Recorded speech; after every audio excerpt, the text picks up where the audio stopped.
محمد رفیع صاحب پوچھ رہے ہیں، میں بتا نہیں رہا کہاں سے ہیں تاکہ ایسا نہ ہو ان کے گھر والے جان لیں۔ میری عنقریب شادی ہونے والی ہے، مجھے زوجہ سے قربت کا سنت طریقہ بتا دیں۔ یہ سوال حیا کے خلاف ہے اور میں حیا کے خلاف سوالات نہ پڑھتا ہوں نہ اس کے جواب دیتا ہوں، لیکن چونکہ یہ سوال بہت زیادہ لوگ پوچھتے ہیں تو میں نے ہمت کر کے آج یہ پڑھ لیا ہے، اور اس میں لوگ غلط گائیڈ بھی کر رہے ہیں، تو اس لیے میں اس کا جواب دے رہا ہوں کہ اسلام میں کوئی خاص طریقہ نہیں ہے اس کا۔ اس پہ فالتو کتابیں لوگوں نے لکھی ہوئی ہیں، پتہ نہیں کیا کیا، وہ ایسے ہی لوگوں کی آ رہا ہے۔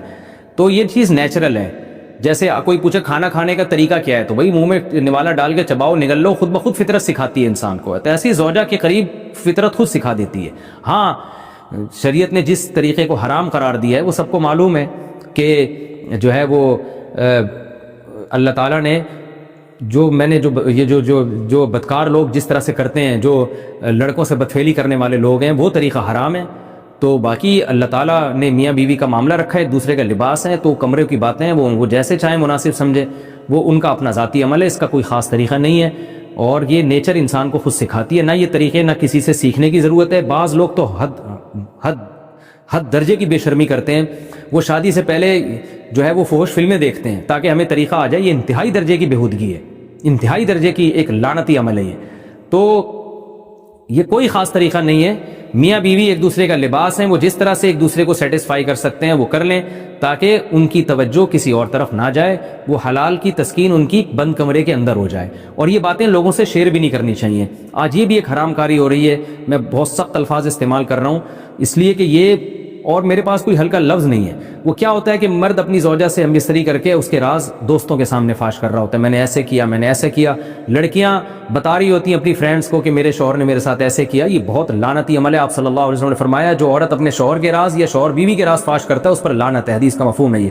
تو یہ بند کمرے کی میاں بیوی کی باتیں، جس طرح سے وہ ایک دوسرے کو سیٹسفائی کر سکتے ہیں وہ کریں، ایک دوسرے کے لیے وہ حلال ہیں۔ اور بس وہ طریقہ جو لڑکوں سے بدفعلی والا طریقہ ہے وہ طریقہ اسلام میں حرام ہے۔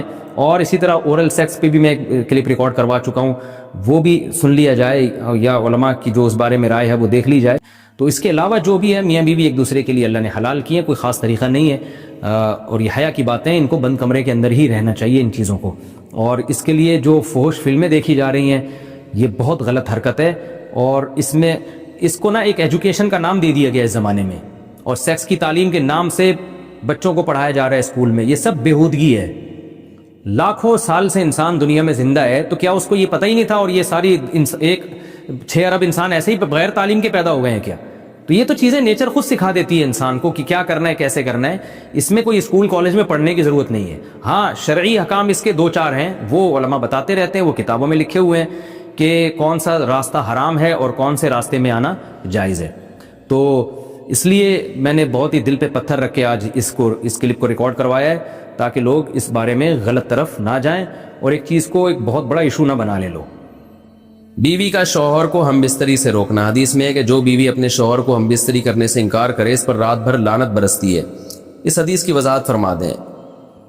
نیز اگر شوہر، یہ تھوڑا حیا کے خلاف مسئلہ ہے، شوہر کوئی ایسا طریقہ استعمال کرتا ہے نا ہم بستری کا جس سے اولاد نہیں ہوتی، تو کیا بیوی کو اسے منع کرنا چاہیے یا نہیں کرنا چاہیے؟ دیکھیں، حدیث میں آتا ہے کہ کوئی شوہر اپنی بیوی کو رات کو اپنے بستر کی طرف بلائے، یہ کنایہ یعنی ہم بستری کرنا چاہتا ہو، عورت منع کر دے، فرشتے اس پہ ساری رات لعنت بھیجتے ہیں۔ بالکل صحیح حدیث ہے۔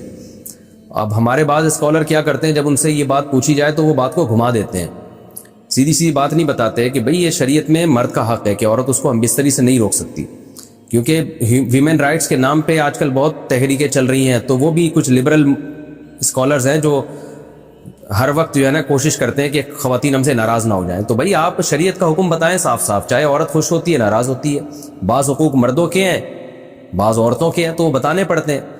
تو اسی طرح عورت کا بھی حق، مرد کا بھی حق یہ ہے کہ عورت، اگر مرد اس کو ہم بستری کے لیے بلاتا ہے تو عورت اسلام میں منع نہیں کر سکتی، اس کے لیے گناہ ہے۔ ہاں، بیمار ہو تو ایک الگ بات ہے، بخار ہے اس کو، یا کوئی واقعی بیماری ہو تو پھر ایک الگ بات ہے۔ نارملی اس کو اجازت نہیں ہے کہ وہ شوہر کو منع کر دے، بلکہ اس میں حدیث میں بہت سخت تاکید ہے۔ آپ صلی اللہ علیہ وسلم کی ایک حدیث میں یہاں تک فرمایا کہ عورت اگر یعنی چولہے پہ ہو، روٹی پکا رہی ہو، اس طرح کی حدیث کا مفہوم ہے، یعنی بہت بزی بھی ہو تو بھی اس کو اپنے کام کو چھوڑ کر شوہر کی خواہش کو پورا کرنا پڑے گا۔ اور یہ نیچر کے بھی مطابق ہے، کیونکہ مرد میں جب یہ سیکس کی خواہش پیدا ہوتی ہے اور اس کو کچلا جائے تو مرد بہت زیادہ ڈسٹرب ہوتا ہے۔ خواتین اس میں اپنے آپ کو مردوں جیسا سمجھتی ہیں، وہ سمجھتی ہے ہمارا اس میں وہی حق ہے جو مرد کا حق ہے. بھائی اللہ نے دونوں کی ڈیزائرز میں زمین آسمان کا فرق رکھا ہے.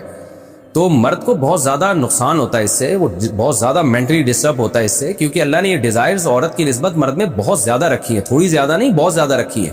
تو میڈیکلی یہ بات ثابت ہو چکی ہے. تو دوسرا ایک تو مینٹلی بہت زیادہ ڈسٹرب ہوتا ہے وہ, دوسری بات یہ کہ پھر اس کے گناہ کی طرف توجہ جائے گی, وہ حرام کاموں کی طرف جائے گا. تو اس لیے عورت کو اس بارے میں مرد کا ساتھ دینا چاہیے. یہاں فوراً بعض خواتین یہ سوال پوچھتی ہے کہ اچھا اگر عورت کے دل میں خواہش ہو اور مرد وہ خواہش پوری نہ کرے تو کیا مرد پہ بھی لعنت ہوتی ہے؟ تو اس کا سیدھا سیدھا جواب یہ ہے کہ نہیں, مرد پہ لعنت نہیں ہوتی. اس کی وجہ یہ ہے, دو اور دو چار کی طرح میں صاف بات کروں گا. وجہ اس کی یہ ہے کہ عورت کے لیے مرد کی اس خواہش کو پورا کرنے میں عورت کی کوئی انرجی نہیں استعمال ہو رہی, جبکہ اگر مرد کا موڈ نہ ہو اور عورت کا موڈ ہو تو پھر مرد اپنے آپ کو پریپیئر نہیں کر سکتا, اس کے لیے بہت تکلف کرنا پڑے گا اس کو. اگر شوہر بہت عرصے بعد گھر آیا ہو تو کیا میاں بیوی ایک دوسرے کو سب کے سامنے گلے لگا سکتے ہیں؟ بھائی حیا کے خلاف ہے میاں بیوی کا سب کے سامنے ایک دوسرے کو گلے لگانا. نبی صلی اللہ علیہ وسلم نے حیا کو پسند کیا ہے اور اس کی ضرورت بھی نہیں ہے. تو میاں بیوی کا ایسا بے تکلف ہونا پبلک پلیس میں یا سب کے سامنے یہ نامناسب حرکت ہے.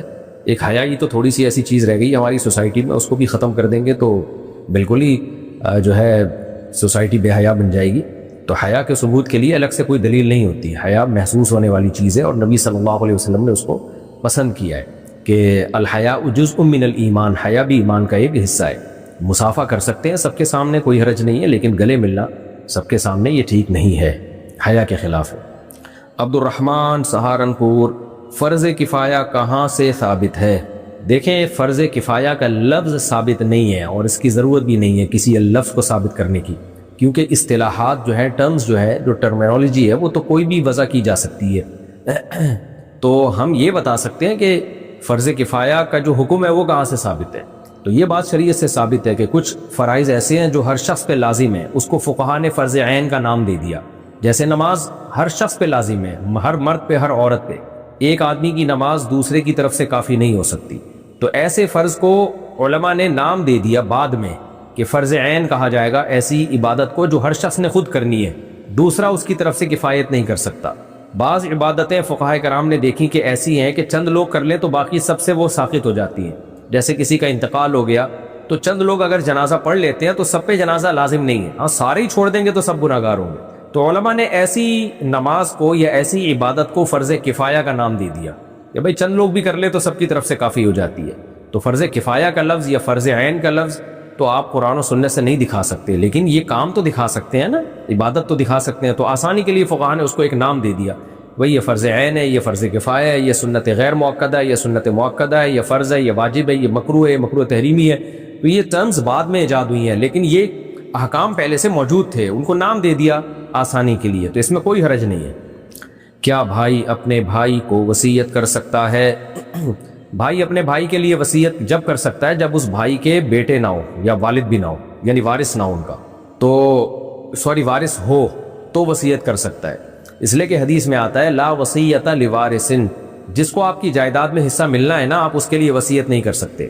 تو نارملی اگر آپ شادی شدہ ہیں تو نارملی آپ کے بھائیوں کا وراثت میں حصہ نہیں ہوتا, بلکہ آپ کی بیوی کا, آپ کے بیٹے کا اور بیٹیوں کا ہوتا ہے. تو ایسی صورت میں بھائی کے لیے وصیت کی جا سکتی ہے 1/3 یا اس سے کم کی.